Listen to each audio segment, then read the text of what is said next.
Itu kalau misalnya ke sana dan Mbak tidak punya tempat tinggal, Mbak akan dikasih tempat tinggal. Mereka akan rela tidur di lantai, Mbak tidur di tempat tidur. Ini orang Papua yang orang tidak tahu. Ini terjadi berulang kali.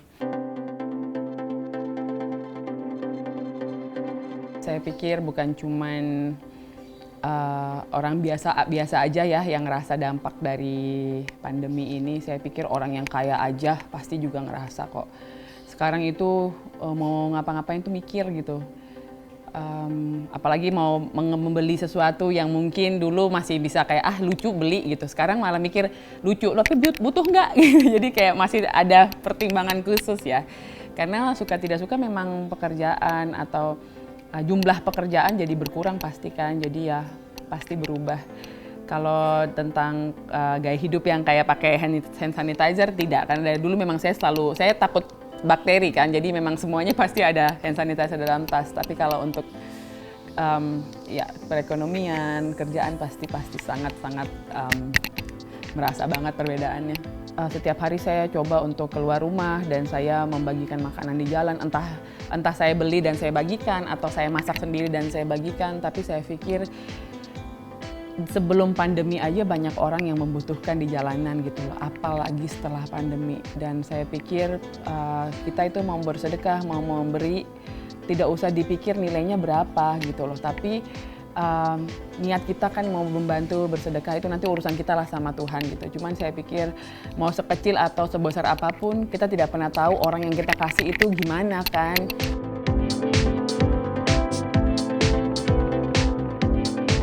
Saya ingin memberikan dampak baik, Mbak, sama siapapun orang yang nonton saya, sama siapapun orang yang dengar saya. Saya ingin ada dampak positif, karena saya pikir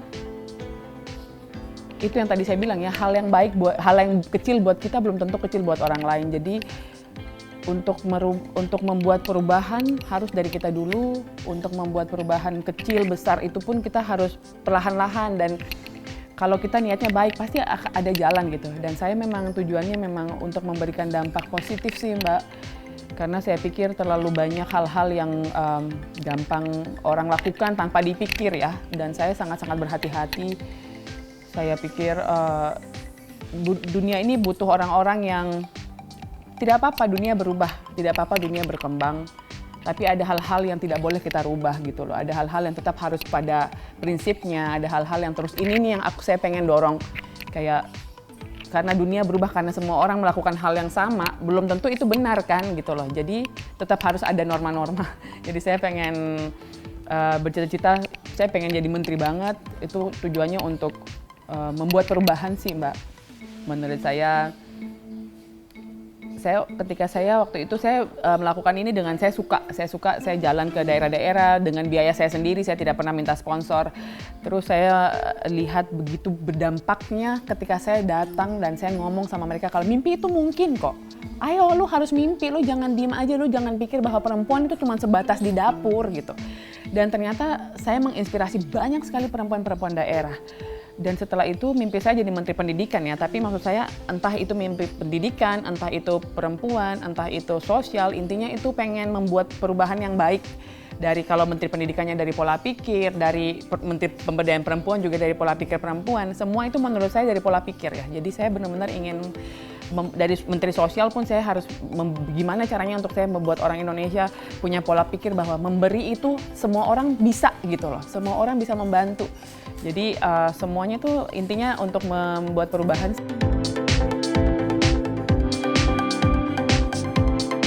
Kalau untuk menjadi menteri mudah-mudahan ya suatu saat nanti, cuman saya pikir dengan yang saya lakukan itu yang tadi saya bilang ya, saya ke kampung-kampung, ke daerah-daerah dengan biaya saya sendiri. Tiba-tiba saya tanyakan di mana nih orang-orang yang mau saya datang gitu. Mereka bilang, "Kak, kesini dong." Saya bilang, "Oke, nggak apa-apa. Kalian siapin 50-100 orang, saya datang. Nggak usah mikirin apa-apa. Saya nanti tiket dan hotel semua saya tanggung. Yang penting jemput saya gitu di bandara." Itu saya pikir itu hal yang kecil yang bisa saya lakukan. Tapi memang saya akhirnya menyadari bahwa untuk memakai biaya sendiri itu cukup berat gitu loh. Apalagi saya bukan orang yang punya banyak duit kan, Mbak. Jadi akhirnya sekarang saya sudah lagi mencoba untuk buat satu lembaga berbadan hukum ya. Dan juga nanti jadi dari saya akhirnya ngobrol sama orang-orang yang paham tentang hal itu. Ini gimana? Saya kayaknya butuh bantuan sponsor gitu. Terus keluarga saya, teman-teman saya yang di kementerian, yang di Polri, mereka bilang lo bikin lembaga. Nanti dari situ kita bantu arahkan. Jadi akhirnya sekarang saya lagi tunggu lembaga jadi nih, maksudnya lagi proses buat lembaga. Dari situ saya pengen pendidikan dan sosial sih. Jadi intinya saya punya lembaga yang mungkin bisa lebih sering saya kemana-mana gitu. Jadi kan ada bantuan, ada sponsor kan saya tidak berat di ongkos, tidak berat di mana ya. Itu sih yang saya lakukan sekarang. Saya lagi menunggu jadinya ini lembaga.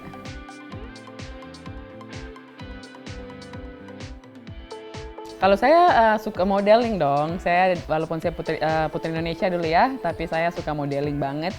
Dan itu tidak akan saya tinggalkan apapun yang terjadi gitu. Maksudnya itu semua orang tuh harus menemukan passionnya dia di mana gitu. Mau kamu mau ngapain pun, mau jadi guru pun, kalau kamu punya fashion modeling kenapa enggak gitu. Jadi fashion modeling itu passion saya mau ngapain aja pasti saya akan tetap ingat modeling. Cuman kan pada akhirnya kita punya tujuan yang benar-benar kita mau berhenti di mana gitu lah. Jadi berhenti dalam arti bukan stop berkarya, tapi maksudnya tujuan akhir yang akan berkembang lagi itu kemana. Saya pengen jadi menteri, tapi untuk berjalan ke menteri itu saya tidak mau berhenti modeling gitu lah. Orang tuh taunya Olva itu senang-senang aja hidupnya gitu loh. Orang taunya, orang tuh cuma melihat hasil, Mbak. Orang tuh nggak pernah lihat proses. Tapi yang tahu saya, yang kenal saya, sahabat saya, orang tua saya, mereka tuh tahu saya itu pekerja keras banget. Saya dulu waktu pas di Belanda, tinggal di Belanda, orang tua saya membiayai kuliah, tapi untuk jalan-jalan ke Eropa, untuk kemanapun saya kerja. Pokoknya saya tuh tipikal orang yang kalau mau saya harus dapat gitu kan. Dan saya punya plan A, plan B, plan C, plan D, saya tuh punya semuanya. Jadi kalau A nggak berhasil, saya udah punya B, pasti gitu kan. Jadi saya kerja di kayak di Amerika, orang taunya Olva tuh modeling. Ya memang saya sekali model di Amerika dihargai banget gitu, tapi untuk mengisi kesibukan dan untuk biaya harian tambahan, saya 3 tahun punya warung di Bali. 3 tahun saya nabung karena saya pengen ke Amrik. Habis dari situ saya nabung, ke sana pun saya bawa tabungan, tapi saya tetap kerja kok di restoran. Dan saya nggak peduli orang mau bilang, kok kerja restoran nggak malu? Enggak, kenapa mesti malu? Semua pekerjaan itu baik kok. Yang penting maksudnya itu halal, itu baik aja, nggak usah malu maupun labelnya apa.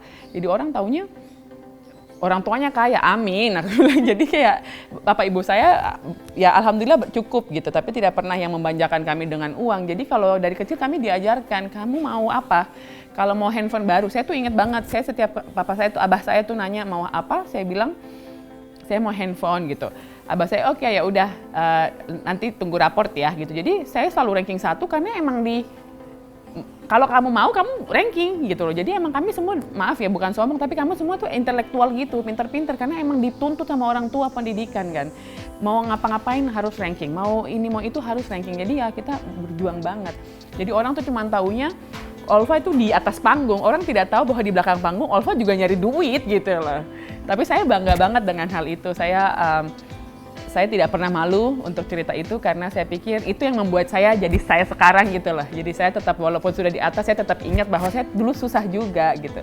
Saya juga punya cerita untuk saya sampaikan kepada anak cucu saya nanti bahwa tidak semua yang kamu lihat di postingan itu benar gitu lah. Di balik itu tuh banyak ceritanya. Casting film juga saya pernah ya. Pokoknya di entertainment ya, saya cerita secara general. Saya suka merasa didiskriminasi, Mbak. Karena apalagi di perfilman, kalau casting film atau sinetron, saya sayangkan banget gitu. Kenapa saya berhenti casting?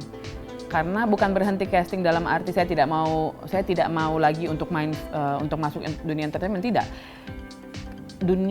Modeling dan entertainment saya tetap cinta dunia ini, tapi saya memilih di mana saya harus casting karena saya cukup sering mendapat kalimat-kalimat yang menurut saya tidak pantas dikeluarkan kepada saya. Jadi saya kalau casting, saya ditanyakan, misalnya dia datang nih, look Papua, dicari look Papua. Saya datang nih Papua. Terus mereka bisa ngomong kayak gini, kamu asalnya mana? Saya bilang, saya orang Papua gitu. Kok kamu cantik? Itu menurut saya tidak sopan. 1-2 kali saya dapat gitu, saya cuma senyum aja. Tapi yang berikutnya saya bilang, emang Bapak kira Papua tuh kayak gimana gitu loh. Emang Bapak kira semua Papua itu tidak cantik? Pak, mainnya kurang jauh, saya gituin aja ya akhirnya gitu. Tapi atau enggak mereka juga kasih kalimat yang kayak, Mbak, saya pernah loh Mbak, saya nggak bohong ya, saya kalau ngomong ini saya merinding, saya sakit hati banget. Saya pernah dibilang di salah satu PH nih, pas saya casting film, dia bilang, kamu tuh nggak bisa main film di Indonesia. Dan itu saya shock banget.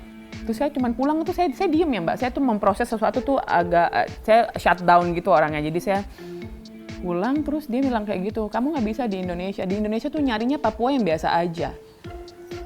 Terus akhirnya kan beberapa kali saya casting, mereka cari look Papua tapi tidak pernah dipanggil kan. Terus saya pikir apakah benar ya? Dia bilang kayak gitu, makanya beberapa kali saya casting ini tidak pernah dapat karena mungkin mereka carinya yang biasa aja. Terus saya tuh agak marah, kenapa kok maunya selalu yang biasa aja gitu loh. Kan tidak harus yang biasa aja kan. Kan bisa mungkin kalau misalnya ada yang masa ya kalau yang menurut kalian cantik harus kalah dengan karena tidak cantik. Padahal mungkin potensinya lebih besar gitu loh. Jadi akhirnya saya dari situ memang kalau diminta casting saya tidak semua Mbak, saya pilih-pilih banget.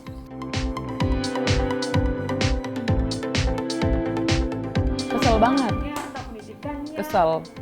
Sebenarnya bukan kesel ya Mbak, tapi itu membuat saya pengen dobrak. Iya. Kalau saya bukan tipikal yang marah sesuatu enggak. Saya itu orangnya selalu yang denger.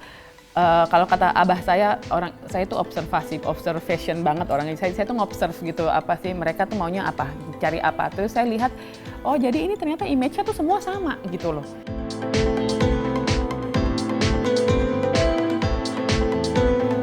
Karakter orang tuh lebih gampang dirubah, tapi pola pikir lebih susah. Kenapa lebih susah? Karena pola pikir tuh akar dari segala pemikiran, segala masalah, itu semua pola pikir. Contoh kecil aja, Mbak masuk ke dalam rumah saya, Mbak pakai sepatu nih, ya. Saya bilang, Mbak tolong dibuka sepatunya, Mbak buka. Ini kan karakternya bisa kita manage nih. Berarti padahal Mbak setiap hari di rumah pakai sepatu misalnya dalam rumah. Tapi ini pola pikir, karakter Mbak bisa saya minta untuk dirubah untuk di rumah saya.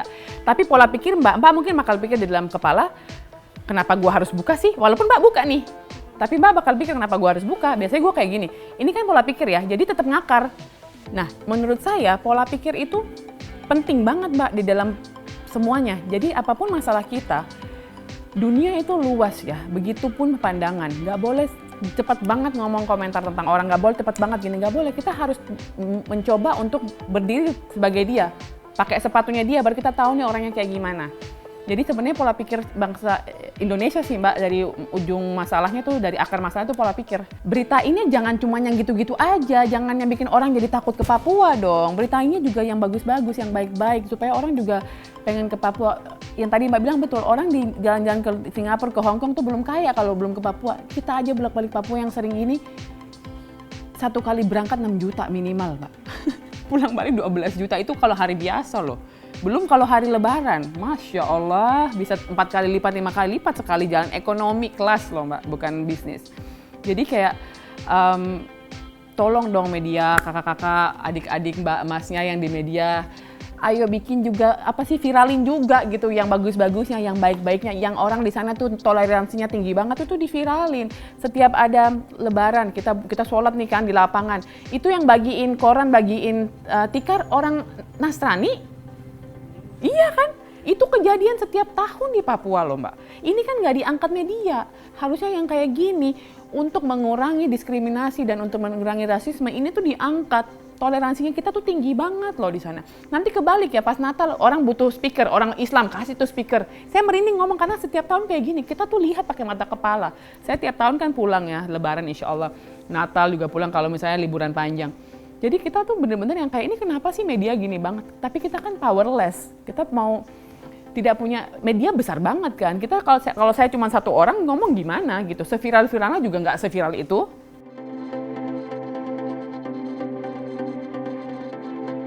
Pertama toleransi ya, toleransi tinggi banget. Yang kedua orang Papua itu Papua yang asli ya, yang maksudnya yang daerah banget itu sangat sopan. Itu kalau misalnya ke sana dan Mbak tidak punya tempat tinggal, Mbak akan dikasih tempat tinggal. Mereka akan rela tidur di lantai, Mbak tidur di tempat tidur. Ini orang Papua yang orang tidak tahu. Ini terjadi berulang kali. Yang ketiga, semua orang bisa berbahasa Indonesia. Sampai di pelosok manapun Mbak datang, semua bisa bahasa Indonesia. Maaf ya, di Jawa tidak semua. Saya bahkan tinggal di Surabaya 3 tahun waktu SMA, di depan rumah saya tuh ibunya nggak bisa bahasa Indonesia. Padahal itu di kotanya Surabaya. Kota, bukan di daerah ya. Jadi ini saya bukan menjelekkan, saya cuma bilang bahwa ini kenyataan yang ada. Makanannya sehat, jadi orang ke sana semuanya tuh segar ya. Yang terakhir, orang bilang setiap saat perang, enggak.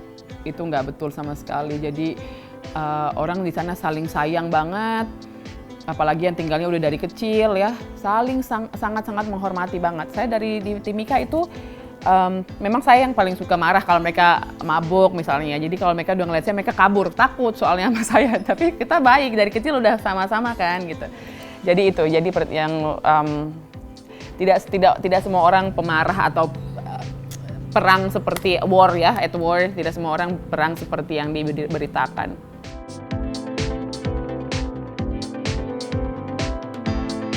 Saya tuh percaya banget bahwa orang berilmu belum tentu beradab, tapi orang beradab pasti berilmu. Jadi saya selalu berusaha untuk taruh akhlak, taruh adab di atas segalanya, baru dengan ilmu yang lain itu akan memperbaiki semua kekurangan gitu. Jadi itu sih Mbak, cantik akhlak pasti cantik hati ya. Jadi intinya tuh cantik dari dalam, bukan di luar. Polesan itu gampang, itu butuh waktu sebentar kok. Tapi untuk mengisi intelektual dan emosional ya, IQ dan EQ ini butuh waktu yang lama. Jadi memang harus dilatih setiap saat. Makanya saya tidak pernah melewati hari tanpa baca buku. Itu sudah menjadi prinsip saya. Saya selama pandemi ini udah baca 22 buku loh Mbak. Jadi memang saya pikir tidak ada kata terlambat untuk memperbaiki diri, kapanpun, siapapun, dimanapun bisa. Dan selama kita tuh tidak pernah berniat jahat kepada orang lain, tidak pernah iri dengki terhadap orang, insya Allah kita juga nggak ini sih, maksudnya jalannya, niatnya juga pasti baik-baik saja. Pertama Alkemisnya Paulo Coelho ya. Saya tidak terlalu baca buku novel, saya nggak baca buku novel, tapi entah kenapa itu menarik banget buat saya ketika saya baca sinopsisnya. Saya kayak, saya beli deh. Akhirnya dari situ saya beli semuanya buku Paulo Coelho, saya koleksi. Yang saya bisa dapat di manapun saya beli gitu. Yang kedua, Alhamdulillah, judulnya gimana? Alhamdulillah Aku Diuji, penulis Indonesia. Itu gila Mbak, itu kalau Mbak baca, saya sampai baca buku itu berulang kali karena bener-bener Masya Allah itu bener-bener banget. Itu 2 buku, yang pertama, yang ketiga ada 1, tapi ini agama nggak apa-apa ya. The Power of Istighfar. 3 buku ini saya suka banget, dan ini 3 buku ini yang saya baca udah nggak tahu berapa kali. Jadi kalau bosan baca buku lain, balik lagi ke sini baru jadi gitu. Yang sudah berlalu B.J. Habibie. Karena beliau cerdas dan itu tadi saya bilangnya IQ-nya seimbang. Saya suka banget sama beliau, B.J. Habibie, dan ibu saya juga pernah ketemu sama beliau. Jadi kayak, tapi yang masih hidup, Irjen Paulus Waterpauw. Karena beliau orang Papua, dan menurut saya beliau sangat-sangat penyayang ya. Saya soalnya pernah kerja sama waktu pas di PON 2016, kan saya di PON 2 bulan lebih ya di Bandung. Kan waktu itu beliau Kapolda Papua tuh. Saya almarhum Wakil Gubernur Papua yang baru meninggal ya, Pak Clementinal, semua saya ketemu orang-orang pejabat Papua di situ. Dan beliau ini bukan cuma pintar, tapi jiwa memberinya itu tinggi banget. Saya baru pernah ngelihat pejabat yang jiwa memberinya tuh kayak beliau. Itu semua orang tuh diajak, ayo kalian belanja. Belanja aja, dia duduk aja, selesai dia bayarin. Pokoknya dia bikin orang senang terus. Menurut saya itu perlu. Saya tidak bilang semua orang harus yang tadi saya bilang ya, berbagi tidak harus besar. Tapi itu menginspirasi saya banget. Dia tuh apa sih yang dia nggak punya gitu loh. Tapi semakin tinggi dia semakin inget yang bawah itu. Menurut saya itu luar biasa. Saya pikir semua pejabat atau semua orang yang berduit perlu ini. Insya Allah 5 tahun ke depan saya sudah punya lembaga yang tadi saya bangun, sudah punya lembaga itu sudah besar, saya yakin banget. Saya sudah itu 5 tahun ke depannya, 10 tahun ke depan saya sudah mulai terjun di dunia politik. Entah itu mau dari DPRD, mau bupati, wakil bupati, tapi saya yakin 10 tahun ke depan saya sudah ada di dunia politik. Karena saya ingin membuat perubahan. Kenapa saya banyak orang yang menertawakan saya ketika saya bilang saya mau jadi menteri, alah menghayal lo. Saya bilang, karena kamu tidak punya mimpi, jangan mematahkan mimpi orang lain. Kalau kita sebagai manusia tidak bisa membantu orang lain untuk